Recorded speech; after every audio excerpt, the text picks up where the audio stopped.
Ok, Birchutrem, Parashat Ashavua, Parashat Kitissa, Leilou Nishmat, Yitzhak ben Shimon, Aaron ben Shimon, Mesaouda Bad Kemra, Tienav Sham Tzroura, Bitzror Achaim, et également pour la Refoua Shilema de Odélia Bracha Bat Esther, qui est dans une situation très critique. C'est une maman qui vient d'accoucher et que au Hachem, l'enfant va très bien, mais la maman va très mal.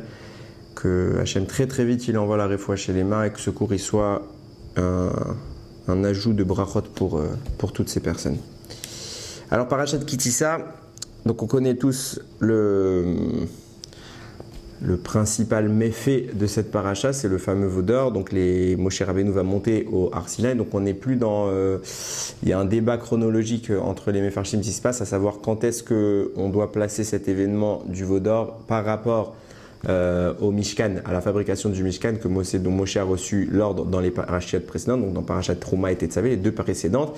Est-ce que l'ordre du Mishkan intervient avant ou après? C'est un débat. Certains disent qu'il intervient avant et qu'il n'est pas lié avec la faute de veau d'or, mais beaucoup d'autres ne sont pas d'accord. On verra d'après ces avis-là, qui disent qu'il intervient après. Donc ça voudrait dire que les événements de Kitissa interviennent avant Parashat Trouma et Tetzavé. On aurait dû quelque part avoir Parashat Yitro, le don de la Torah, avec les Mishpatim, et Kitissa.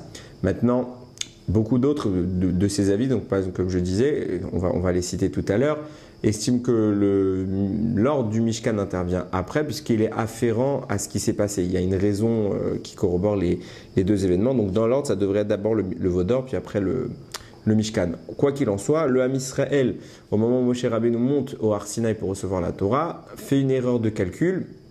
Moshe Rabbeinu leur promet de revenir au bout de 40 jours. Il n'inclut pas, il parle de jours complets. Eux n'ont pas compté les jours complets, ils ont compté de bout en bout. Lui, il parle vraiment il faut compter les débuts de jour ainsi que les fins de jour, puisqu'il est parti en milieu.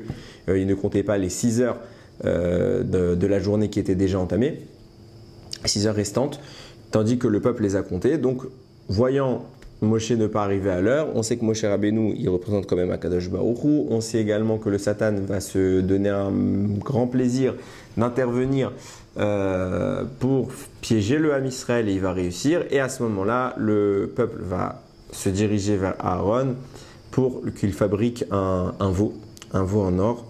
Et ils vont idolâtrer ce veau. Et c'est en revenant que Moshe Rabbeinu, dans le ciel, déjà, Hachem l'avait averti de ce qui se passait. Il était enclin à détruire le Ham Israël.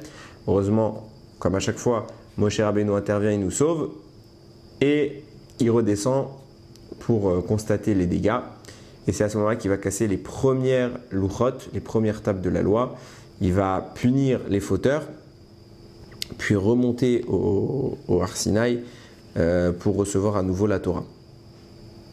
Il va remonter 2 fois, mais bon, en tout cas là, c'est pas le propos. Je voulais vraiment parler des veaux. Je lis les psukim, on va avoir une réflexion assez intéressante, Bezrat Hashem. Donc, Vayar Ha'am ki boshesh Moshe la redet min ha'ar, le peuple a vu que Moshe traînait, prenait du temps à redescendre de la montagne. Vaïkael Ha'am el Aaron, donc il s'est réuni autour de Aaron, Vaïmeru elav, ils ont dit Kuma selanu Elokim, Asher ilechu lefanenu. Lève-toi à faire pour nous des dieux qui marcheront devant nous, qui zé Moshe Aish Asher elanu meretz Mitzrayim, parce que cet homme Moshe qui nous a fait monter d'Égypte, lo yadanu mehayalo, on ne sait pas ce qu'il est advenu de lui.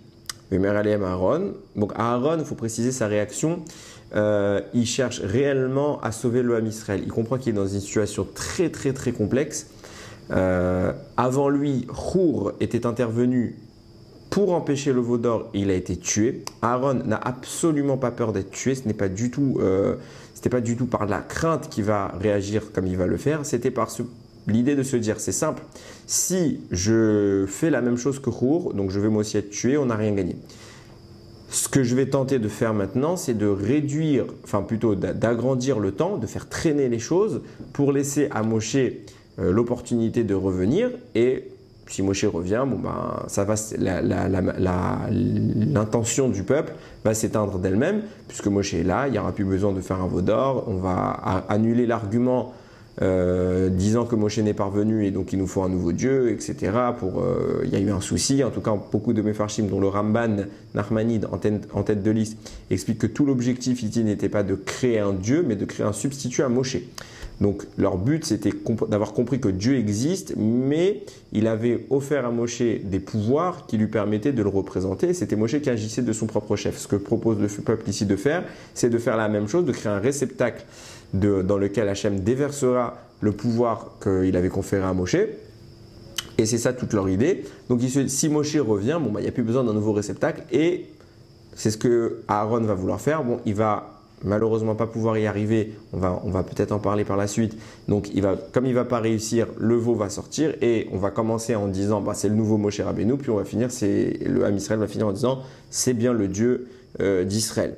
Donc Vayomer Alehem Aaron. Aaron il va leur dire par contre, Nizme Hazav, retirer les boucles d'or, Asher Beozne Nesherem, qui sont aux oreilles de vos filles, de vos femmes, pardon, Benerem Uvnoterem, de vos fils et de vos filles. Ve'aviou, et là, il a apporté le moi. Donc déjà, il s'est dit à Aaron, on fait traîner les choses, les femmes, elles voudront jamais, déjà on sait tous que les femmes ont refusé de fauter, et quand bien même elles auraient voulu fauter, c'est toujours les bijoux, c'est toujours quelque chose d'important, donc ce ne sera pas facile à obtenir des femmes qu'elles acceptent d'offrir leurs bijoux. Donc on va déjà gagner un certain laps de temps. Vaïtpareku kolaham et nizme azav. Donc ils ont carrément dépouillé leurs femmes. Rachid dit ils ont carrément arraché les boucles d'oreilles des oreilles de leurs femmes. Asher Beozdem, qui étaient des boucles d'oreilles en or qui étaient aux oreilles des femmes, Vayaviou, Aaron, ils l'ont amené. Donc il n'a pas réussi à gagner le temps qu'il espérait. Ça s'est fait en quelques instants. Ils sont revenus avec une quantité, on va voir tout de suite, d'or impressionnante. Vaikar Miyadam, il a pris Vayatsaroto Bacheret. Donc il a façonné la sculpture qu'il voulait faire avec le burin.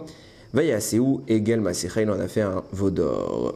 Vayomeru Ele, Eloke Israël. Donc ils ont dit voici tes dieux Israël, Asher Elucha Miretz Misraël, qui t'ont fait monter d'Égypte.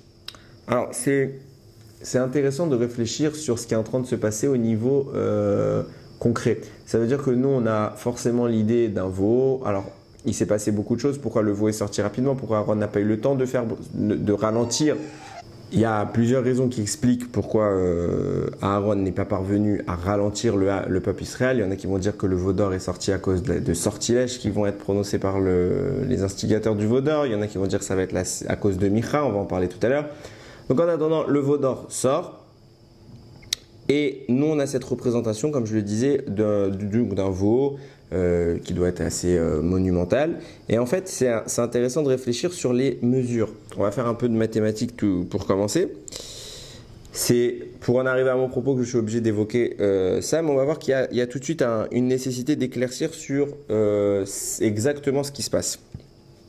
Il y a un débat dans le Midrash. Quant à savoir, et tout s'appuie sur les psukim, quel poids en or faisait le veau d'or? Alors, il y a un avis qui dit qu'il faisait, alors on parle là-bas dans des mesures que, bon, c'est les mesures de la Gemara, enfin du Midrashim de l'époque, etc. Je vais parler en kikar, ok?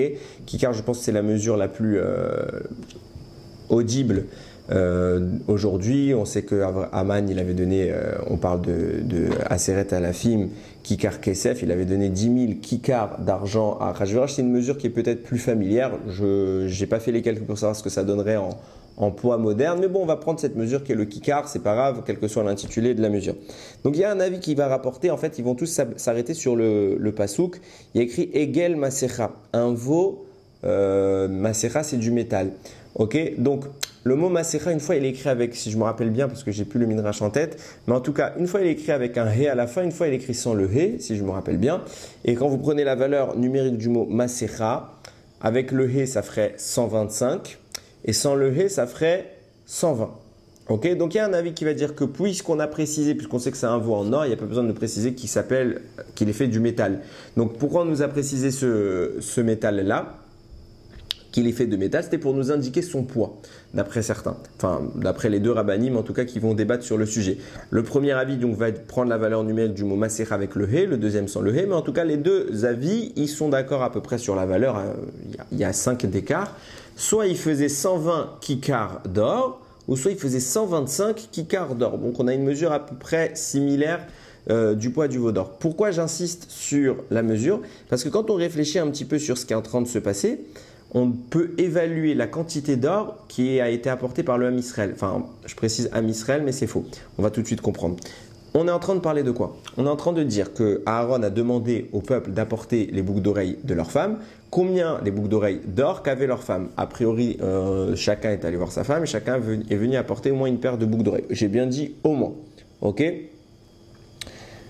Quel poids fait cette boucle d'oreille? Alors, je suis en train de donner des estimations. C'est juste pour donner un ordre de grandeur. Et évidemment qu'on n'est pas à la virgule près. On est juste pour donner des estimations.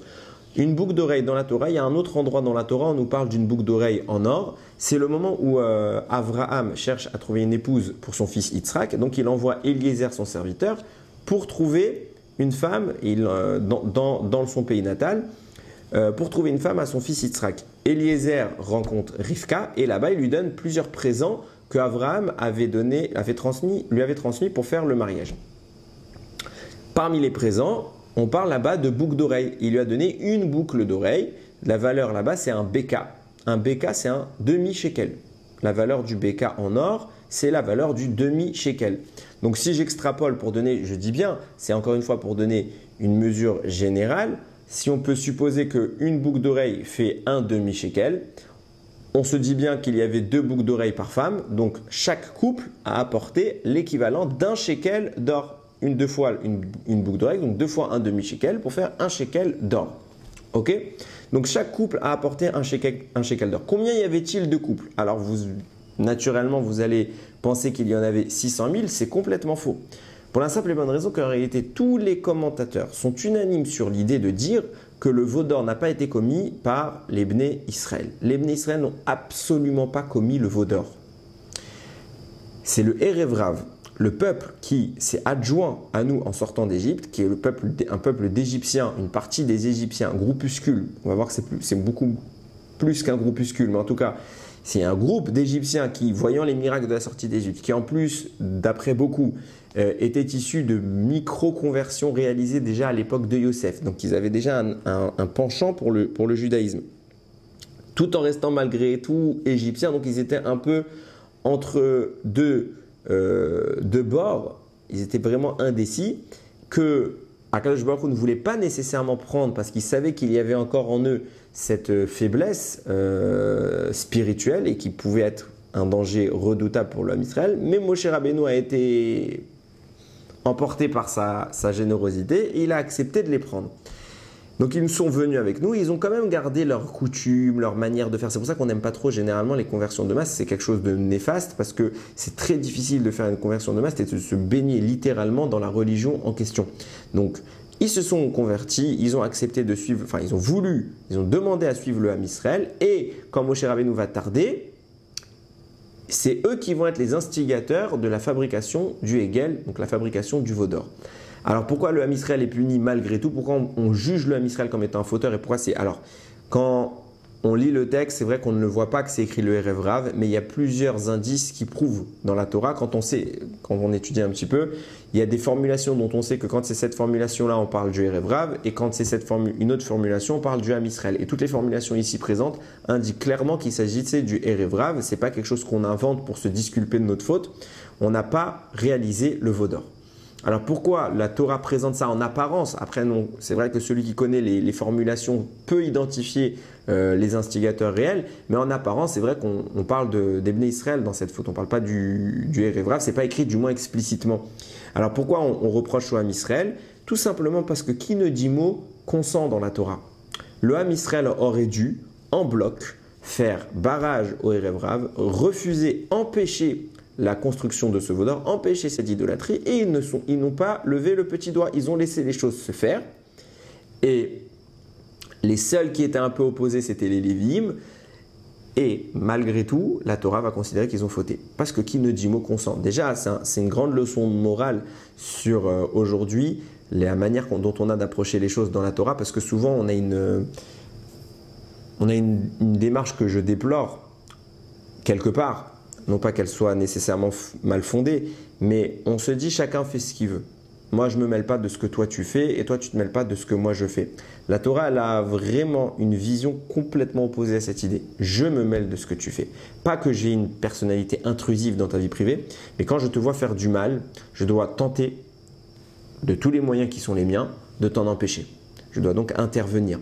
Je dois faire ochéar, on doit faire une tochacha, ce qu'on appelle donc faire une réprimande. Alors, que veut dire le mot réprimande? On n'a pas parlé de brutalité, on n'a pas parlé de critique, on a parlé d'incitation à refuser le mal et à accepter le bien. Et ça, c'est une mission que le Ham Israël il a. Et forcément, quand le Ham Israël, à l'époque du désert, à l'époque du don de la Torah, voit, au moment qui est quand même l'apogée du judaïsme, voit ses coreligionnaires du Erev Rav transgresser une halakha grave au moment de Matan Torah, ils auraient dû réagir, ça aurait dû être quelque chose qui les dérange. Et comme ils sont restés passifs, la Torah dit « Qui ne dit mot consent ». Donc tu as consenti à la faute du veau d'or, tu es responsable également de la faute du veau d'or. Mais en attendant, ceux qui sont vraiment les instigateurs de cette transgression, de cette fabrication du veau, c'est le Erev Rav. Donc on a expliqué, c'est pour ça que je disais, on ne peut pas dire qu'il y a eu 600 000 couples qui ont apporté un shekel d'or, donc un shekel en poids, une paire de boucles d'oreilles de la valeur d'un shekel. Pourquoi? Parce que le Ham Israël n'a pas participé. Le Ham Israël est bien composé d'approximativement 600 000 couples, au moins 600 000 hommes. Donc on aurait pu approximativement dire les choses en disant il y a 600 000 boucles d'oreilles, paires de boucles d'oreilles qui ont été apportées. C'est faux, c'est le Erev Rav. Maintenant, combien était le Erev Rav? Il y a 3 avis qui sont apportés. Il faut savoir que d'après tous les avis, le Erev Rav excédait largement la quantité de juifs. D'après l'avis le plus bas, il y avait 1,2 million de personnes dans le Erev Rav. D'après un deuxième avis, il y avait 2,4 millions de personnes. D'après un troisième avis, il y avait 3,6 millions de personnes.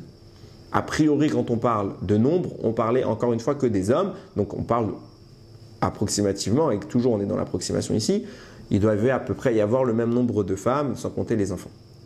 Donc, si on devait faire un calcul, sachant que la quantité d'or, on a expliqué que c'était une boucle d'oreille, 2 boucles d'oreille, dont la valeur totale était de 1 shekel. Alors on a au minimum 1,2 million de shkalim et au maximum 3,6 millions de shkalim. C'est quand même énorme de shkalim d'or. C'est énorme. Et nous, on a dit que le Hegel faisait soit 120, soit 125 kikars. Maintenant, comment on passe de shekel à kikar? 3000 shekels égale 1 kikar. Donc si vous prenez 1,2 million, pour prendre l'avis le plus bas, de shkalim que qu'on va convertir en kikar, ça vous fait 400 kikars. Et si vous prenez l'avis le plus haut, 3,6 millions de shkalim que vous convertissez en kikar, ça vous fait 1200 kikars. Pourquoi j'apporte tout ça? Pour dire si l'avis unanime, le plus gros Hegel, l'opinion le plus large sur la mesure du Hegel, c'était 125 kikars. On avait au minimum 400 kikars, au maximum 1200 kikars. C'est beaucoup trop. Pourquoi avoir apporté autant d'or pour faire un si petit Hegel? Alors peut-être que c'est énorme, mais pourquoi à ce point-là, ils auraient dû s'arrêter à 120, 130, 140, 150 à peu près. Là, on est au moins au triple, voire à 10 fois plus. Qu'est-ce qui se passe? Qu'est-ce qu'ils ont fait de tout cet or en trop? Réponse de Rabbi Shimon Bar Yochai, il est rapporté dans 2 endroits, dans le Yerushalmi sur Sanhedrin, chapitre 10, halakha 2, mais il est également rapporté dans le Midrash Shochar Tov. Rabbi Shimon Bar Yochai nous dit il n'y avait pas qu'un seul veau d'or. C'est pour ça que je dis que notre vision générale du veau d'or, elle est fausse. Ça ne s'est pas passé du tout comme nous, on aurait pu le voir dans des représentations de ces événements. Il n'y a pas eu un immense veau d'or vers lequel tout le monde s'est réuni. Rabbi Shimon Bar Yochai nous dit il y en avait 13. 13 veaux d'or. Un par tribu, donc 12, puis un principal qui recentrait le tout, qui était le boss des veaux d'or, le chef veau d'or. Donc 13 veaux d'or ont été construits, ce qui explique, ça se comprend maintenant mathématiquement, même d'après l'avis qui est le plus bas de 400 kikars, on peut très bien comprendre qu'il y avait le principal qui lui faisait en effet le débat entre les 2 rabbanim pour savoir le poids du veau d'or sur 120 ou 125, parle évidemment du veau d'or principal qui devait sans doute être plus imposant, avoir une plus grosse stature, Donc lui faisait soit 120, soit 125, et le reste, les 12 autres, se répartissaient la charge d'or qui restait encore. Donc si vous prenez l'avis qui disait 400, vous enlevez 120 ou 125, et ce qui reste, donc à savoir 375 ou 380, vous le divisez par 12 et ça vous fait les 12 petits veaux d'or. Ou si vous faites le même calcul d'après 1200, on s'en fiche. En attendant, pour dire qu'il y avait un excédent d'or, c'était normal qu'il y ait cet excédent d'or parce qu'il n'y avait pas qu'un seul veau d'or, il y en avait 13. Et c'est pas rien de dire qu'il y en avait 13, parce que l'objectif profond du Erev Rav, le nombre 13, tous les Mefarshim viennent le dire, c'était pour remettre en cause l'unicité d'Akadosh Baruch Hu, le Echad. On dit tous les jours dans le schéma, on le dit 2 fois par jour et une 3e fois avant d'aller dormir, et peut-être même une 4e fois, pas peut-être, certainement même une 4e fois très tôt le matin quand on commence notre tfila, on dit Shema Israël, Hashem Elokeinu, Hashem Echad. Écoute Israël, Hashem est notre Dieu, Hashem est Echad, il est un. Le mot Echad en hébreu s'écrit Aleph, Chet, Dalet, valeur numérique des 3 lettres, 13. L'unité d'Akadosh Baruch Hu s'exprime au travers du nombre 13. Pourquoi? Parce qu'on le sait tous, et c'est d'ailleurs stipulé dans notre paracha, la manière qu'Akadosh Baruch Hu a de s'exprimer dans le monde est régie par 13 attributs. C'est le fameux Vayaravor qu'on récite tout le temps après Tachanoun et on dit Hashem, Hashem, Kel, Rachum, Vechanoun, Erechapayim, Verafresed, Vehemet, Notser, Haised, La, Lafim, Nosamon, Veshav, Hata, Venake. Donc, je ne vais pas tout traduire, mais c'est pour dire là-bas sont évoqués les 13 midot, les 13 attributs divins par lesquels Akadosh Baruch Hu régit le monde. C'est sa miséricorde qui s'exprime au travers de ces 13 valeurs, de ces 13 formes de direction de l'univers. Donc, l'unité divine, le 1, résume 13 voies d'intervention pour dire toutes ces interventions qui sont des caractéristiques différentes les unes des autres sont en réalité une seule unité, c'est Akadosh Baruch Hu. Quand le Ham Israël, ou plus précisément quand le Erev Rav a l'opportunité de remettre en cause cela, il témoigne clairement de son opinion, son intention. On remet en cause l'unité d'Hachem. On va faire 13 veaux d'or, pas un veau d'or. Ce n'est pas l'objectif, comme le disait le Ramban. Au début, c'était de remplacer Moshe. Mais en fait, l'objectif profond du Erev Rav, c'était de remplacer Dieu. Et pour dire, tu n'es pas seul. On admet peut-être ton existence, et encore est-ce qu'il l'admettait ou pas, ça resterait un débat, mais tu n'es pas le seul Dieu, tu n'es pas Echad. C'est pour ça qu'on va faire 13. 13 pour dire c'est complètement différent, il y a plusieurs dieux, et on va remettre en cause ton unité. Il y a un autre Dieu, et voilà, ce sera le veau d'or. Donc on voit bien l'objectif qui est mis ici en place. Et tout de suite après, la Torah va demander de réparer la bêtise, à savoir qu'on va mettre en place le Mishkan. Et le Mishkan va être axé sur plusieurs détails dans l'intention réelle d'Akadosh Baruch Hu de réparer ça. Nous dit le Midrash.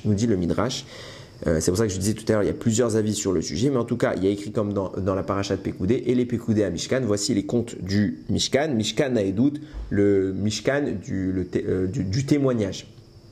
Akadosh Baruch Hu, il est venu, il a dit apportez-moi de l'or, on va maintenant mesurer l'or que vous allez apporter pour le Mishkan. Pourquoi on va mesurer? Que vienne l'or récolté pour le Mishkan, réparer l'or qui a été réuni pour le veau d'or. On demande au Ham Israël maintenant de réunir de l'or pour réparer la bêtise. Le Mishkan va donc être, d'après ces avis-là, et qui sont vraiment très évoqués dans les commentateurs, le Mishkan c'est la réparation. C'est pourquoi le Midrash Talpiot écrit Akadosh Baruch Hu va demander 13 trumot, 13 prélèvements, 13 matériaux différents que le Ham Israël va devoir amener. Pourquoi 13? Justement pour dire, puisque l'unité d'Akadosh Baruch Hu qui s'exprime au travers de 13 a été remise en cause par la création de 13 veaux d'or, par les dons qui ont été faits pour la création des 13 veaux d'or, alors je vous demande de faire 13 dons pour annuler ces dons-là. Et grâce à cet or que vous allez me donner, à cet argent, à tous les 13 éléments que vous allez m'offrir, on va mettre ici, on va contrebalancer le poids de votre faute.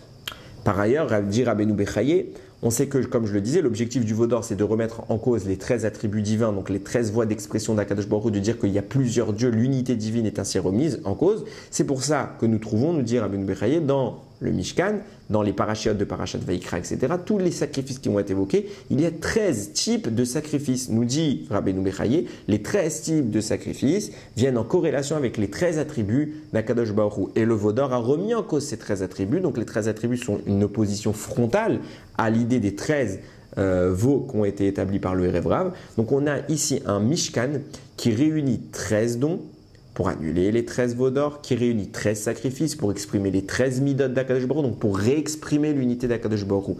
Tout l'objectif ici est de réaffirmer ce que le Réavrav a tenté de détruire, cette unité divine. Ayant évoqué tout ça, on doit aller plus loin dans l'histoire. La Gemara pose la question jusqu'à quand on a payé la faute du veau d'or? Et elle répond, c'est Masechet Sanhedrin, jusqu'à Yerovam, le roi Yerovam. J'ai tout de suite expliqué qui est Yerovam, mais à partir de Yerovam, on n'a payé que la faute du veau d'or. À partir de lui, jusqu'à Yerovam, pardon, on n'a payé que la faute du veau d'or, et à partir de Yerovam, on va payer maintenant un deuxième et un troisième veau en or. De quoi on parle? Alors, il faut savoir que le roi Shlomo, qui est donc le fils de David Améler, il hérite du trône, et David Améler étant le roi par excellence, a eu un srout, un mérite tellement grand qu'Akadosh Baruch Hu lui a promis la royauté éternelle. Maintenant, Shlomo, qui est un tzaddik indiscutable, va malgré tout fauter. Il va faire des avérotes. À son niveau, c'est des avérotes. La Torah demande d'avoir une attitude très particulière au niveau du roi. Même lui, il a des halachot. Et Shlomo ne va pas toutes les respecter comme il devait. Et à ce titre-là, Akadosh Baruch Hu va le punir, va lui dire « Je te retire la royauté ». Maintenant, il ne peut pas complètement lui retirer parce qu'il y a une promesse qui a été faite à David Améler de ne pas lui retirer la royauté, qu'elle serait éternelle. Et David Améler, il est le roi du Ham Israël pour toujours et sa lignée royale continuera jusqu'à Mashiach et personne ne peut remettre ça en cause. Alors qu'est-ce qui va se passer? Shlomo, je le précise, il a fait des fautes, mais ça reste que c'était un tzaddik gamour. Donc, Shlomo Améler est un des plus grands rois d'Israël. Donc il n'y a pas de doute de dire que c'était un tzaddik ou pas. Donc lui, il va rester roi jusqu'à sa mort. Le problème va se produire au niveau de son fils, Rehovam. Rehovam hérite de la couronne et Shlomo, en tant que roi, c'était un très grand gestionnaire. Il avait imposé beaucoup de rigueur au peuple pour justement bien cadrer les choses. Et le peuple, au moment du départ de Shlomo, va réclamer quelque part un assouplissement, un allègement des charges pour pouvoir un peu souffler. Donc quand Rehovam, le fils, le successeur de Shlomo, accède au trône, le peuple demande un assouplissement. Les sages qui le conseillent, les anciens, les gens expérimentés, lui disent « Écoute, en l'état, vu la tension qui règne dans le pays, il vaut mieux qu'on fasse preuve de souplesse et qu'on allège un petit peu les choses pour laisser respirer le peuple et pour un petit peu éviter d'échauffer un peu les personnes. » Il a d'autres conseillers plus jeunes, très peu expérimentés, mais que c'est ses copains. Eux, ils vont dire non, au contraire, il faut qu'on montre qu'on ne se laissera pas avoir. Si tu commences à céder sur ça, ils vont commencer à te gratter de plus en plus. Montre que tu es ferme, montre que tu as peur de personne. Empire les choses. Ajoute encore des charges. Montre combien tu es capable de régner d'une main de maître. Qui va choisir Rehovam pour suivre comme conseil? Il ne va pas choisir les personnes expérimentées, il ne va pas choisir les sages. Il va choisir les conseillers les moins expérimentés, des petits genoux. Et il va faire une erreur. À cause de ça, le Ham Israël se rebelle et attaque Rehovam. Rehovam parvient à s'enfuir à Yerushalayim. C'est ce qu'on appelle le schisme. À ce moment-là, il y a eu un schisme. Les 10 tribus d'Israël qui se sont rebellées contre le roi légitime, qui était Rehovam, qui a fait une bêtise, mais c'était le roi légitime. Ils vont se rebeller contre lui et ils vont quelque part le refouler. Ils vont nommer un nouveau roi pour les autres tribus. Donc, quand Akadosh Baruch Hu tient sa promesse, je vais retirer la royauté à la lignée de David sans la retirer. À savoir, tu vas perdre une énorme partie de ton royaume, mais tu vas rester le roi de Yehuda. Et tu vas garder Yerushalayim, donc le Beth Amikdash. Rehovam va donc régner sur 2 tribus. Et 10 tribus vont nommer à leur tête un nouveau roi. Qui est ce nouveau roi? C'est Yerovam. Vous voyez que les noms généralement des 2 rois, il va y avoir maintenant 2 lignées royales. La lignée, ce qu'on appelle le royaume de Yehuda, donc la lignée de David Améler, et le royaume d'Israël, donc qui va à partir de Yerovam. Et généralement, les noms se ressemblent. Il y a Rehovam et il y a Yerovam. Rehovam, c'est le roi de Yehuda, descendant de David. Et il y a Yerovam, qui est le nouveau roi d'Israël fraîchement nommé, un nouvel état qui est apparu, et qui lui, a priori, c'était un monsieur bien. Mais il va dérailler. À quel moment il va dérailler? Au moment où arrivent les Chagim. Vous savez qu'on a 3 fêtes de pèlerinage dans la Torah qui nous imposent de monter à Yerushalayim, au Beth Amikdash. Dans le Beth Amikdash, il y a un endroit spécifique réservé pour le roi. Et seul le vrai roi peut s'y asseoir. C'est la place de noblesse qui lui est attitrée. Et le vrai roi, c'est Rehovam. C'est le descendant de David. Et ça, il n'y a que les descendants de David qui s'asseyent sur ce trône. Yerovam, qui est le roi d'Israël, je fais à chaque fois la précision parce que les noms se ressemblent. Yerovam commence à réfléchir, il dit mais attends, les fêtes elles arrivent, on va tous monter à Yerushalayim. Parce que on reste tous juifs, même si on a une cession dans l'État, on reste tous juifs. Maintenant, moi, je suis le roi des 10 tribus, le roi du royaume d'Israël. Je vais me retrouver maintenant sans distinction royale, puisque le seul personnage royal qui peut s'installer au trône du Beth Amikdash, ce sera Rehovam. Donc moi, je vais être dans la masse, dans la cour, comme un simple personnage. Je vais être un monsieur lambda, alors que je suis quand même le roi d'Israël. Et ça va le perturber à un point. Vous voyez combien l'arrogance, l'orgueil, elle est puissante. Ça va le déranger au point de dire on ne montera pas à Yerushalayim. Comment il va obtenir que personne ne monte en Yerushalayim? Première chose, il va mettre des gardes sur les 10 tribus à toutes les frontières pour empêcher n'importe quel juif de monter à Yerushalayim. Mais ça ne va pas s'arrêter là. Il va remplacer Yerushalayim. Il va créer 2 statues, 2 nouveaux veaux d'or. Un qui va placer à Beth-El, un qui va placer à Dan. Et il va dire voilà. Il n'y a plus besoin d'aller au Beth Amikdash. Pourquoi vous voulez aller au Beth Amikdash? Voilà notre Dieu. Il va faire un misbéar, il va faire des sacrifices là-bas, et il va faire de ces statues les nouveaux dieux d'Israël. Il va faire une brèche dans le Ham Israël qui est quasiment à l'époque sans précédent.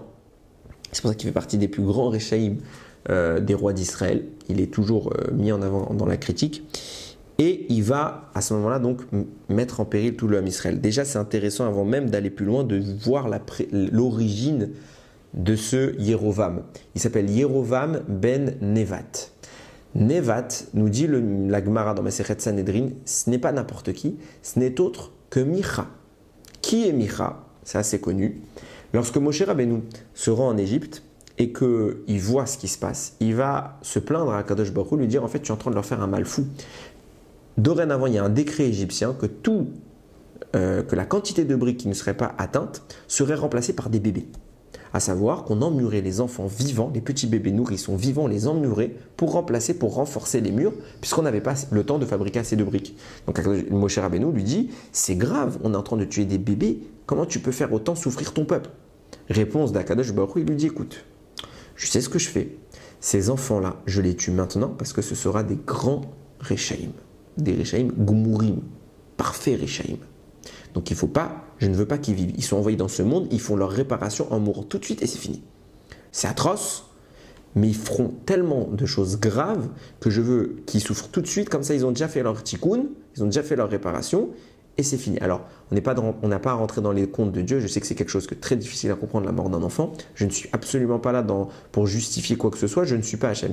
Il sait ce qu'il fait, on est main à minime que ce qu'il a fait, il avait son compte. Et mais Moshe Rabbeinu, il était tellement dérangé, et on sent tous, nous-mêmes, on sent ce dérangement quand on entend que des enfants vont être emmurés vivants et qu'Akadosh Baruch Hu laisse la chose se faire. Donc Akadosh Baruch Hu lui dit, si tu ne me crois pas, vas-y, teste-moi, prends-en un, et tu verras ce qui va se passer. Moshe Rabbeinu fait le test et il sauve un bébé. Ce bébé, c'est Micha. Micha va suivre Moshe tout le temps.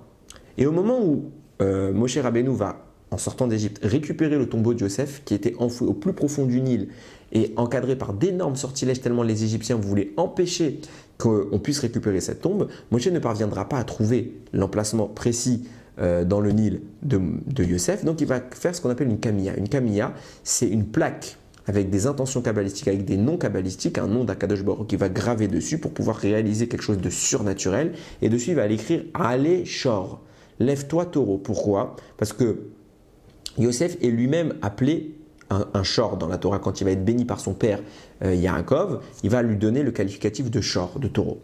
Donc, il va dire « Allez, Shor, lève-toi, taureau ». Le nom d'Akadosh Baruch Hu va briser tous les sortilèges qui sont présents dans le Nil et il va faire un miracle que le cercueil de Yosef, puisqu'il est appelé le taureau, il lui a dit lève-toi, donc il s'est levé de lui-même, il est arrivé à la surface de l'eau et Moshe Rabbeinu, il a pu récupérer les ossements de Yosef. Une fois Moshe parti, Micha qui a accompagné Moshe Rabbeinu voit le prodige réalisé par cette plaque en or sur laquelle il avait écrit Aléchor avec un nom d'Akadosh Baruch Hu et il plonge au fond du Nil récupérer cette plaque qu'il va cacher avec lui. Au moment du veau d'or, parmi l'or qui va être donné, Micha va jeter cette plaque. Ce qui explique pourquoi Aaron n'est pas parvenu à ralentir les choses, parce que comme il y a écrit « Aléchor, lève-toi taureau », alors un bébé taureau est sorti immédiatement de lui-même de l'or. Ça a pris quelques instants et le veau d'or est apparu. Les veaux d'or sont apparus. Ce Micha, qui est à la base du veau d'or, va avoir un fils qui s'appelle Yerovam, beaucoup plus tard. A priori, il a dû vivre assez longtemps. En tout cas, il était peut-être pas, il était tout jeune quand il était à la sortie d'Égypte, mais il a dû vivre assez longtemps. Et il va faire, justement, il va engendrer. Alors, d'après certains, je le précise, hein, puisque je suis en train de parler d'âge, il a vécu assez longtemps. D'après certains, on parle de réincarnation, on parle de Gigoul, que Nevat, c'est pas. J'ai lu un méfarage comme ça, qui dit quand la Gemara nous dit que Nevat, c'est Micha, c'est pas Micha, c'est sa Neshama qui est revenue. Ok, bon, quoi qu'il en soit, ce retour, ou que ce soit lui ou que ce soit une réincarnation, va engendrer un enfant qui s'appelle Yerovam, qui va faire exactement, voire même peut-être dans une autre approche, la même faute que son père. Il va créer des veaux d'or, et à cause de ça, le Ham Israël va lourdement fauter. Et c'est intéressant de noter les propos du Abarbanel sur l'intention de Yerovam en faisant ses veaux d'or. L'objectif de Yerovam, comme je le disais, est de remplacer, de créer un substitut à Yerushalayim. Va expliquer quelque chose, le Abarbanel, d'assez profond. Vous savez que, vous l'avez peut-être déjà entendu, sur le trône d'Akadosh Baruch Hu, en dessous de son trône, il y a 4 effigies. Yerovam, c'est que le lieu le plus saint, c'est Yerushalayim, que dans Yerushalayim, c'est le Bet Hamikdash, que dans le Bet Hamikdash, c'est le Kodesh HaKodashim, et que dans le Kodesh HaKodashim, c'est le Mishkan. Le Mishkan, c'est quoi? C'est le Aaron HaKodesh, plus précisément. Le Aaron HaKodesh, c'est quoi? C'est le fameux tabernacle dans lequel sont mis les Luchot, les tables de la loi. Au-dessus du Mishkan, il y a une sculpture en or de 2 kérouvim. Les kérouvim, c'est 2 chérubins, c'est des malachim, avec un visage d'enfant dont les ailes sont levées vers le ciel. Yerovam, c'est ce que signifie cette sculpture-là. Je le répète, à la base, c'était quelqu'un de bien et ce n'était pas un ignare. Il sait qu'en réalité, ces kérouvim-là, ces chérubins, représentent une des 4 effigies qui sont gravées sous le trône d'Akadosh Baruch Hu. Se disant que le lieu le plus saint de Yerushalayim, le point culminant de cette sainteté, se précise au niveau des 2 kérouvim, au niveau des 2 chérubins, il va choisir une autre effigie. Il va dire, puisque le choix s'est fait sur les kérouvim, parce que c'est une représentation du trône d'Akadosh Baruch Hu, pour créer une sorte de pont entre le ciel et la terre, et bien moi aussi je vais créer un deuxième pont entre le ciel et la terre, parce qu'une autre des 4 effigies est celle du taureau. Donc moi aussi je vais créer un nouveau pont vers Akadosh Baruch Hu, quelque part, et c'est comme ça qu'on va partir encore une fois en dérive pour faire de la Vodazara. Je vais créer ce nouveau pont et je vais le créer à l'identique. De même que qu'il y a 2 kérouvim, il y a 2 chérubins au-dessus du Aaron, moi aussi je vais créer deux statues. De même que c'est des visages d'enfants, alors moi je ne vais pas prendre le taureau, je vais prendre le bébé du taureau, le veau. De même que la structure de ces malachim est constituée de 2 ailes qui montent vers le ciel et dont l'objectif est de canaliser l'énergie divine qui descend sur terre, toutes ces ailes ont pour vertu de les recevoir, de les orienter vers le Ham Israël. D'abord, ça passe au niveau de ces ailes. On voit que quand Akadosh Baruch Hu, par exemple, parlait à Moshe Rabbeinu, d'abord l'expression de la voix d'Akadosh Baruch Hu se faisait au niveau des kérouvim, juste au-dessus d'eux. Donc Hachem se mettait là-bas. Donc on voit bien que c'est le lieu qui canalise la Gdusha, le flux d'énergie céleste, et il la déverse vers le sort. Donc il y a ces 2 éléments qui sont les 2 ailes qui sont levées vers le ciel. C'est pour ça qu'il a choisi parmi les images qu'il y avait dans le trône d'Akadosh Baruch Hu, il a choisi le taureau, parce que justement le taureau, il y a également 2 choses qui montent vers le ciel, ce sont ces 2 cornes. Donc il a dit, c'est exactement l'homonyme des kérouvim, donc je choisis moi aussi la représentation du veau qui est le bébé x2. Il y a même le Abarbanel dit il est même possible que comme les kérouvim c'était un mâle et une femelle, alors là aussi il a fait un taureau mâle et un taureau femelle, donc une vache. Mais en attendant, c'est exactement l'idée de Yerovam de mettre en place un substitut à Yerushalayim. D'où le choix du veau. Et ce qui est des 2 veaux d'or. Ce qui est intéressant de noter dans les propos de Abarbanel, c'est qu'il y a quand même une ambiguïté. Quand vous regardez un peu les descriptions qui sont faites du trône d'Akadosh Baruch Hu, elles sont issues a priori de la prophétie de Yecheskel. Et à ce moment-là, vous voyez qu'en réalité, il n'y a pas les kérouvim, il n'y a pas les chérubins dans les 4 représentations. Il y a le taureau, il y a l'aigle, il y a le lion et il y a le visage de l'homme, de Yaakov Avinu.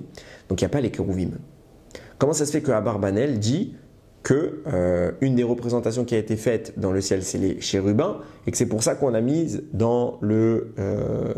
au-dessus du Mishkan, du Aaron HaKodesh.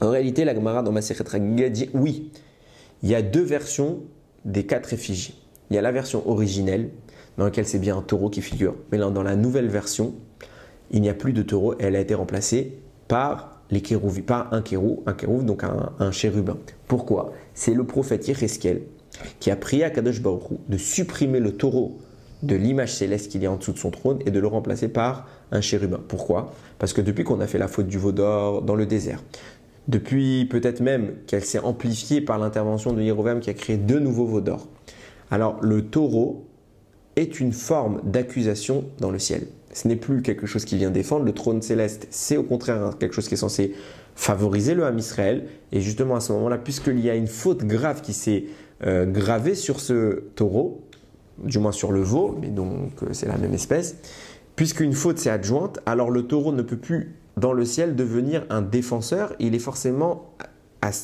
limité au rôle d'accusateur. Le simple fait de voir un taureau, ça rappelle toujours la faute du veau d'or et à cause de ça, on en pâtit jusqu'à aujourd'hui. Du coup, vient Yéhezkel et il supplie à Kadosh Baruch Hu, je t'en supplie, change ce taureau, supprime-le, ça va au moins un peu apaiser la faute du veau d'or parce qu'on est en train d'en souffrir encore, qu'on diminue un peu son impact sur terre et surtout celui de l'idolâtrie en général et remplace-le par les kérouvim. Il y a un commentateur qui s'appelle le Mégalé Amoukot qui va rédiger un livre, donc c'est le Mégalé Amoukot, de 252 explications sur un sujet très précis. Sur le sujet de Moshe Rabbeinu, qui juste avant de mourir, va prier à Kadosh Baruch Hu de le laisser rentrer en Israël. Moshe prie parce qu'il n'a pas eu le droit d'y entrer et il va tenter, Ramim dit, il a fait 515 tfilot. 515 tfilot. Et le Mégalé Amoukot va justement lui faire un livre dans lequel il recense 252 explications de cette même tfila qui se diverse. Il va chercher ces tfilot. Il n'y a qu'une ou 2 phrases dans les psukim de la Torah, c'est Parashat Vaïtranan. Il a dit voilà, j'ai imploré à Kadosh Baruch Hu. Il n'est pas vraiment expliqué ce que Moshe dit. Il y a une ou 2 phrases, donc on voit une seule tfila. En réalité, il y en a eu dans ces phrases-là, dans cette phrase-là, sont cachés 515 tfilot. Et le Mégalé Amoukot va en déceler 252. Et il va expliquer d'après, parfois l'explication simple, mais bien souvent d'après une explication un peu kabbalistique, il va expliquer quelles étaient les intentions de Moshe Rabbeinu. Et Moshe Rabbeinu va dire une phrase qui est « Erberana ve'er'e » laisse-moi traverser et je verrai, et haaretz hatova, cette belle terre, cette bonne terre, Asher bever et Yarden, qui est de l'autre côté du Jourdain, etc. etc. Vient le Mégalé Amoukot nous dire un des sens de cette fille-là. Moshe Rabbeinu voit dans l'avenir, à la veille de sa mort, il voit dans l'avenir que Yéhezkel va parvenir à obtenir d'Akadosh Baruch Hu un changement dans le trône céleste. Il va supprimer le taureau pour le remplacer par les chérubins. Pourquoi? Pour diminuer l'accusation que représente dorénavant le taureau. Et Moshe Rabbeinu lui dit on va attendre jusqu'à Yéhezkel pour que cette faute gravissime du veau d'or, on commence un petit peu à la faire taire. J'ai pas envie d'attendre, je tente le coup. Et il prie à Kadosh Baruch Hu, laisse-moi réussir à changer cette représentation. Or, c'est écrit dans la Gemara qu'il a été reproché à Yoshua de pas, plus tard dans l'histoire, on va annuler la force que représente l'idolâtrie. Il n'y a plus de Yetzer Hara de l'idolâtrie aujourd'hui parce que les Rachamim vont parvenir à la détruire, on va en parler dans quelques instants. Mais les Mefarshim disent pourquoi on a attendu aussi longtemps? Eh bien c'était une erreur, il fallait le faire plus tôt. Yoshua aurait pu le faire et il ne l'a pas fait. Moshe ne pouvait pas le faire. Pourquoi? Parce que pour réussir à détruire le Yetzer Hara de l'idolâtrie, il faut être en Israël. Moshe est conscient de cette lacune puisqu'il n'est pas en Israël et il sait qu'il a la force de le faire s'il entre. Donc, Yehoshua aurait dû le faire, on le lui a reproché, il ne l'a pas fait et on a attendu jusqu'à la destruction du Beth Amikdash où là on va demander la destruction également du Yetzer Hara de l'idolâtrie. Moshe dit c'est dommage d'attendre aussi longtemps, je vais prier maintenant de changer et d'intervenir dès maintenant sur la représentation céleste de l'idolâtrie qui est justement ce taureau qui est sur le trône d'Akadosh Baruch Hu, je vais prier pour qu'il soit détruit et que justement on le remplace par les kérouvim. C'est pour ça qu'il va dire Erberana, VRE, et arrête ça, laisse-moi traverser, je vais entrer en Israël. Pourquoi je veux entrer en Israël? Pour obtenir le mérite d'Eretz Israël. Et à ce moment-là, Erberana, qu'est-ce que je verrai? VRE, une fois que je suis en Israël, je vais me servir du mot Ebera. Ebera. La valeur du mot Ebera, je précise que sa traduction c'est « laisse-moi traverser », mais la valeur de ce mot précisément c'est 278. Ok, donc je vous laisserai faire le compte. 278. Et quel est l'objectif de Moshe? Je le disais, c'était d'enlever le veau, le taureau du ciel, le taureau se dit Shor. La valeur numérique du mot Shor, c'est 506. Moshe Rabbeinu dit à Kadosh Baruch Hu, laisse-moi rentrer en Israël pour pouvoir utiliser la force que je suis en train de formuler, qui s'appelle Ebera, qui est justement de 278, et retirer cette énergie du Shor. Donc vous prenez 506, vous retirez 278, il vous reste, j'ai fait les calculs mais je ne me rappelle plus, 228. 228, c'est justement la valeur du mot kérouv, chérubin. Laisse-moi, Kadosh Baruch Hu, retirer le veau d'or, retirer la partie négative qui est insinuée dans le taureau céleste, pour qu'il ne reste à la fin que 228. 228, ça laissera un chérubin à la place. C'est ce que Yehiskiel a fait, c'est ce que Moshe a tenté de faire, et Hachem va lui dire Rav lach, c'en est trop pour toi. Qu'est-ce que ça veut dire, c'en est trop pour toi? Rami me dit, d'après la Kabbalah, enfin, c'est pas la Kabbalah, c'est une explication, on va dire, midrashique, d'après du Megala Mukot, Rav, l'art, ça fait référence, le mot Rav fait référence au Erev Rav. Pour dire à Moshe Rabbeinu, tu plaisantes, tu veux détruire le veau d'or, alors que le veau d'or est instigé par le Erev Rav. Qui est responsable de la présence du Erev Rav? Toi. Donc je ne peux pas te laisser, toi, être le responsable de la faute. Et venir après plaider la cause de dire il ne devrait pas y avoir de faute. Parce que si tu m'avais écouté et tu n'avais pas pris le Erev Rav, il n'y aurait pas eu de faute. Donc tu ne peux pas être la personne qui annulera cette faute. C'est pourquoi bien plus tard, et seulement à l'époque de Yehiskiel, il va invoquer à Kadosh Baruch Hu, le supplier de retirer la faute du Ham Israël. Qu'est-ce qu'il va dire? Il va dire à Kadosh Baruch Hu, tout l'objectif qu'on a dit tout à l'heure des veaux, c'est de faire concurrence. On a vu que le Mishkan, c'est une opposition au veau d'or, c'est de faire concurrence au Kérouvim. Donc il y a un combat, un bras de fer entre la représentation des Kérouvim et la représentation qui a été faite du taureau. Maintenant que le taureau est atteint par la force du mal de la Vodazara que le Ham Israël a fait au moment du veau d'or dans le désert, au moment des deux veaux d'or sans doute de Yerovam, il y a quand même une opposition des forces. Maintenant, il va se passer quoi? Yehiskiel est un prophète contemporain de la destruction du temple. Et quand le temple va être détruit, les Kérouvim et le Aaron HaKodesh vont disparaître. Vient Yehiskiel, il dit à Kadosh Baruch Hu, puisque tu nous retires les Kérouvim, retire cette énergie également dans le mal. Les Kérouvim, c'est quelque chose de positif. Tu dois retirer également cette énergie dans le mal. Qu'est-ce qui se produit? Les Haramim disent qu'au moment de la destruction du veau d'or, la Gemara dit, les Talmidei Chachamim se sont plaints à Akadosh Baruch Hu de cette énergie qu'est l'idolâtrie. Ils en ont marre. C'est trop puissant, c'est trop violent. Jusqu'à maintenant, il fait fauter le peuple. Tout l'objectif de l'idolâtrie, c'est un Yetzer Hara qu'on doit battre pour nous apporter du mérite. On n'arrive pas. On n'arrive pas à le battre. Alors Akadosh Baruch Hu, ils vont prier à Akadosh Baruch Hu de retirer le Yetzer Hara de l'idolâtrie. Au moment où Akadosh Baruch Hu accède à leur requête, dans les ruines du Beth Amikdash, en lieu et place du Kodesh HaKodashim, là où il y avait le Aaron et donc les deux Kérouvim, sort un lionceau de feu. Et les Chachamim vont regarder et vont dire, c'est le Yetzer Hara de l'idolâtrie. Tous les Mefarshim posent la question, comment le Yetzer Hara de l'idolâtrie peut se situer au niveau des Kérouvim, au niveau des chérubins? C'est un lieu saint, c'est pas un lieu qui est malsain, c'est un lieu pur. Et tu es en train de me dire que la force de l'idolâtrie émerge d'un lieu pur? Réponse du Avnei Ezel, non, c'est le pendant de l'idolâtrie. Chaque énergie qui est créée dans ce monde a une version positive, a une version négative. Si tu veux détruire une énergie, tu es obligé de détruire son homonyme. Si tu détruis le Yetzer Hara de l'idolâtrie, tu dois détruire la force positive qui correspond dans le bien à cette Avera. C'est ce qu'il dit le Avnei Ezel. Quand on voit un lionceau sortir du Kodesh HaKodashim, du lieu où il y avait le Aaron HaKodesh, du lieu où il y avait les Kérouvim, c'est la version positive de l'idolâtrie. Vient le Megala Mukot nous dire quelle était sa version négative? C'était le taureau du ciel. Dans le ciel, il y a le taureau qui a été atteint par la faute du veau d'or, les fautes du veau d'or, et qui est d'aujourd'hui une image céleste, accusatrice, plutôt que capable de défendre le Ham Israël. Vient Yehiskiel et il dit à Kadosh Baruch Hu, si tu retires, et c'est de là que sans doute est partie la capacité de supprimer l'idolâtrie, si tu retires en détruisant le Beth Amikdash, tu retires les deux Kérouvim, alors tu dois retirer cette énergie négative dans le ciel. Or le mot Kérouvim, justement, il a la même valeur qu'on a évoqué tout à l'heure avec Moshe Rabbeinu, à savoir 278. Si dans le taureau du ciel, qui représente maintenant qui est atteint, je te demande d'enlever la partie qui s'appelle la Avodah Zara. Quelle est cette partie qui s'appelle la Avodah Zara? C'est la même en négative que la partie positive qui s'est dévoilée au temple, sur les ruines du Beth Amikdash. Cette partie positive, c'était le lionceau. Le lionceau qui est sorti, c'était les kérouvim qui sont détruits. En lieu et place des kérouvim, maintenant, cette énergie, je le disais tout à l'heure, c'est l'énergie positive qui correspond à la Avodah Zara, c'était le lieu des kérouvim. Si tu me retires ces kérouvim qui sont l'énergie positive, alors le pendant négatif de cette énergie, tu dois la retirer. Or, le mot kérouvim a pour valeur 278.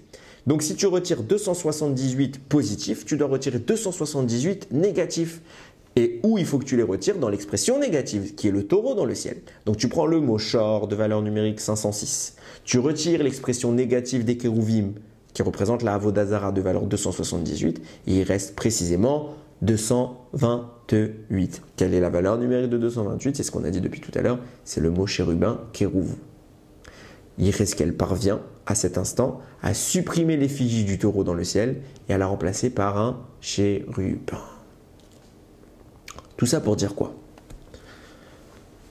On décèle ici, on comprend ici, toute la balance qui se produit entre le veau d'or, le choix de Yerovam de faire des veaux et le temple de Yerushalayim où se trouvent les kérouvim. À savoir, le Abarbanel, c'est ce qu'il a dit. Quand Yerovam il a choisi de faire le taureau, c'était pas pour rien, c'était pour faire un contrepoids face aux kérouvim. Les kérouvim, c'est une version positive. Mais en réalité, les kérouvim n'existent pas dans le ciel. Du moins pas dans l'effigie qui représente le trône céleste. Que fait Yerovam? Il prend l'origine la plus puissante pour dire on va dominer, parce qu'on va avoir quelque chose de plus fort, on va prendre le taureau. Parce que dans le taureau, il y a les kérouvim. Et en enlevant les kérouvim négatifs, il reste encore kérouv, il reste encore les chérubins. Donc ça veut dire que tout l'objectif ici, c'était de symboliser cette idée-là, de dire que Yerovam va mettre en place un Dieu, une représentation de Dieu, qui excède celle qui est présente à Yerushalayim. Et c'est ce qu'il a fait. Tout l'objectif après, c'est évidemment, comme on l'a dit avec les 13 veaux d'or, de remettre en cause l'unité d'Akadosh Baruch Hu. Les kérouvim interviennent ici comme étant un substitut de secours face à cette tentative de Yerovam. C'était l'aspect positif. Ils sont en tout point similaires, ils ont la même fonction.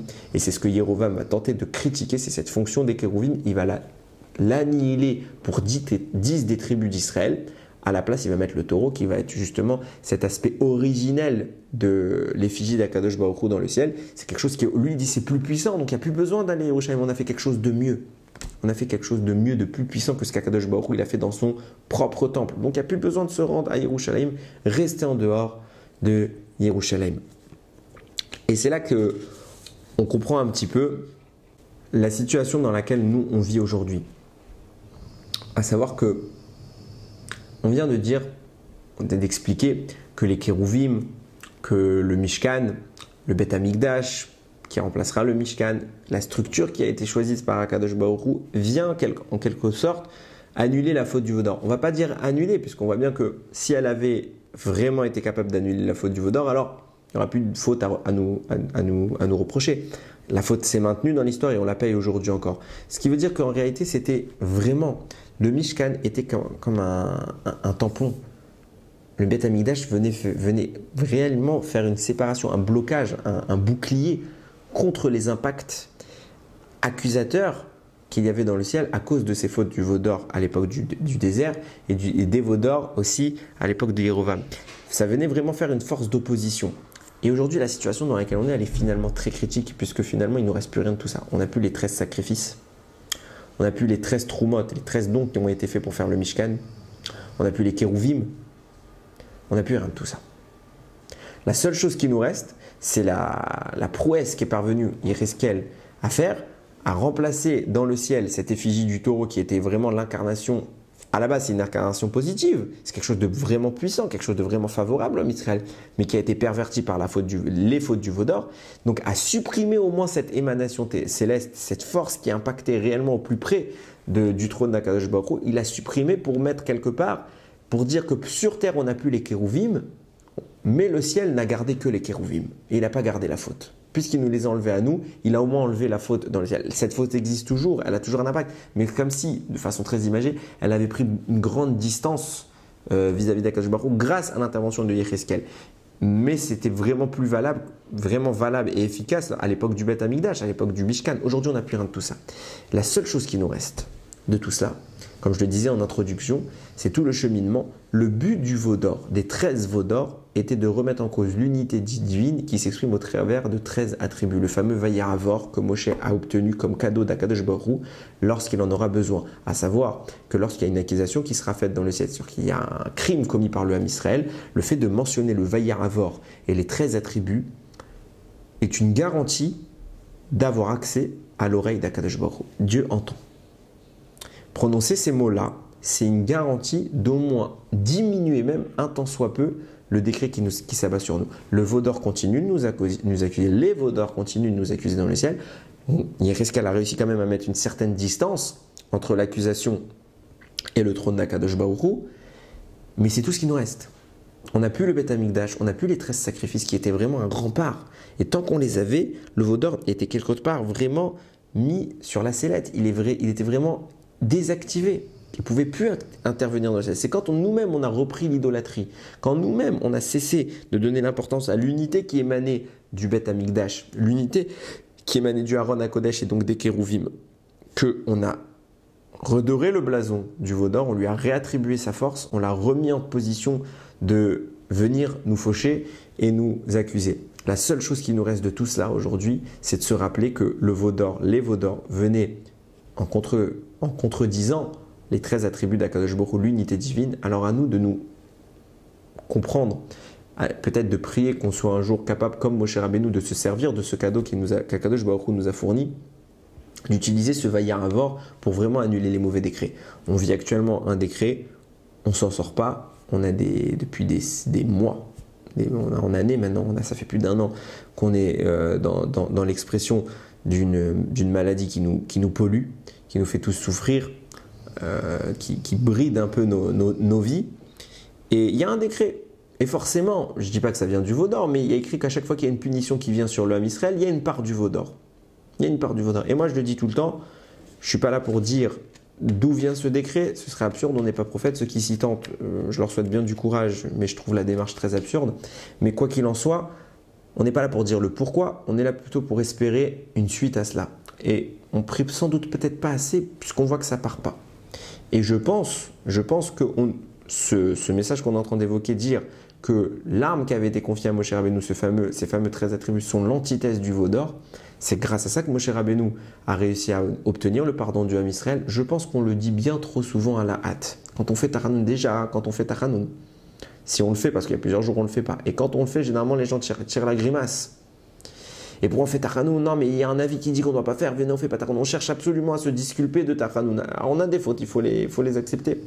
Il faut aussi se faire pardonner. Et quand on fait Tachanoun, comme c'est souvent long, alors vite, et le Vayahavor, on le bâcle. Vayahavor, c'est affirmer que les 13 manières d'Akadosh Baruch Hu de s'exprimer dans le monde sont une seule entité divine qui s'appelle Dieu. C'est Hachem, c'est le même. En comprenant ça, on réintègre l'unité d'Hachem et on contrecarre les 13 veaux d'or. Chaque génération, il écrit dans la Gemara, il n'y a pas une génération à Kadosh Baruch Hu, il n'y a pas une punition qui s'abat dans ce monde qui ne prend pas un peu sa racine dans le veau d'or. Si on veut annuler les punitions, on a des armes. À nous de nous en servir. Il ratsonne que chaque fois qu'on dira Vayahavor, on essaye de comprendre qu'à Kadosh Baruch Hu, on le dit ce Vayahavor parce qu'il nous pardonne nos fautes. C'est ça tout l'objectif du Vayahavor. Les 13 milotes viennent pour dire Hachem il accepte de nous pardonner. C'est pour ça qu'au moment de Tachanoun, on accepte nos fautes. On le dit, on dit Vayahavor. Maintenant, tu vas passer tout ça. Tu outrepasses par ta gentillesse toutes nos avérotes. Alors, c'est capable d'annuler les fautes. C'est capable d'annuler la grande faute du veau d'or. Et c'est sans doute capable d'annuler beaucoup du moins de décrets, toutes les mesures de notre investissement dans cette récitation-là. Plus on sera conscient, plus on arrivera à comprendre l'enjeu et l'impact, la valeur de ces mots-là et à les dire avec l'allure et la concentration qui est de mise, plus sans doute on pourra intervenir dans le ciel pour détruire les mauvais décrets. On va se prier tous les jours encore plus, on prie de toute notre force que ce mauvais décret qui s'éternise sur toute la planète puisse rapidement être éradiqué et que la prochaine fois qu'on dira Vaillé Avor, on placera notre confiance en Akadosh Baruch Hu, on comprendra qu'il est unique et qu'il est le seul capable de tout annuler, toute mauvaise tentative du Yetzer Hara, de l'accusation dans le ciel. Yiratzon Akadosh Baruch Hu, il écoute nos tfilotes, qu'on soit digne de les prononcer comme il se doit et que très très rapidement, il n'y ait que des bonnes nouvelles, qui nous envoient très vite, on en a marre d'attendre, qui nous envoie le Mashiach et qui nous reconstruise justement ce Beth Amikdash qui sera définitif et qui annulera définitivement cette faute du Vaudor. Baruch Adonai l'Olam. Amen ve Amen.